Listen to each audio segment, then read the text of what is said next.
បាទគ្រប់ជំរាបសួរពុកម៉ែបងប្អូនលោកតាយាយតាមបណ្ដាខេត្តនិងរាជធានីទាំងអស់ពុកម៉ែបងប្អូនណាបាទស្តុកថ្មីទើបតែរៀបចំឲ្យមកគឺទៀតហើយពុកម៉ែបងប្អូនណាបាទ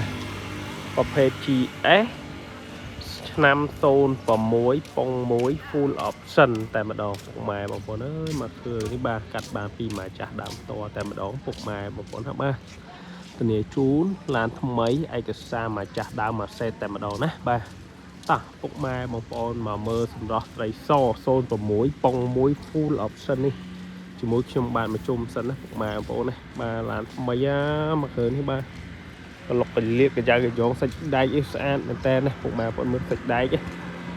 បាទដាក់កាមេរ៉ាឲ្យពុកម៉ែបងប្អូនមើលពុកម៉ែបងប្អូនឡើងភ្លឹងមកសាច់ដែកពុកម៉ែបងប្អូនបាទ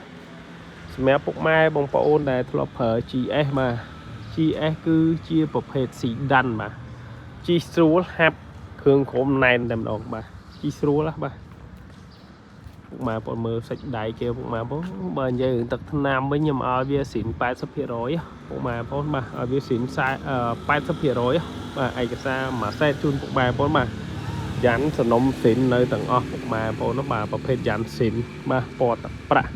សបកថ្មី4គ្រាប់តែម្ដងពុកម៉ែបងប្អូនយកទៅចាក់សាំងជីតែម្ដងណា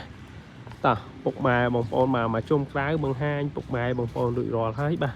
យើងទៅមើលមកជុំក្នុងបាទគឺបើកដំបូលបើកអីមកសេត06 full option តែម្ដងណាបាទពុកម៉ែបងប្អូនមក06 full option បាទប៉ុង1ហើយសម្រាប់ខាងក្នុងណាពុកម៉ែបងប្អូនមើលខាងក្នុងណាបាទក្នុងលឿងពុកម៉ែបងប្អូនណាបាទក្នុងលឿងក៏អីចុចសងខាងពុកម៉ែបងប្អូនណាបាទក៏អីចុចបាទពុកស្បែកពុកអីគឺនៅសំណុំស្នែទាំងអស់បាទកាមេរ៉ាអាយ៉ែគ្រឿងឈើគ្រឿងជ័រគឺនៅស្អាតទាំងអស់ពុកម៉ែបងប្អូនណាបាទបង្ហាញជូនពុកម៉ែបងប្អូនតែម្ដងបាទហើយលុកបាទយើងចុចលុកវាមកបាទយើងបើកមើលខាងក្នុងខាងក្រៅឲ្យបានមួយសេតតែម្ដងណាខ្ចីមកឃើញពុកម៉ែបងប្អូនណាបាទខ្ចីតាពុកម៉ែបងប្អូនដែលចាប់អារម្មណ៍ GS មកគ្រឿងនេះណា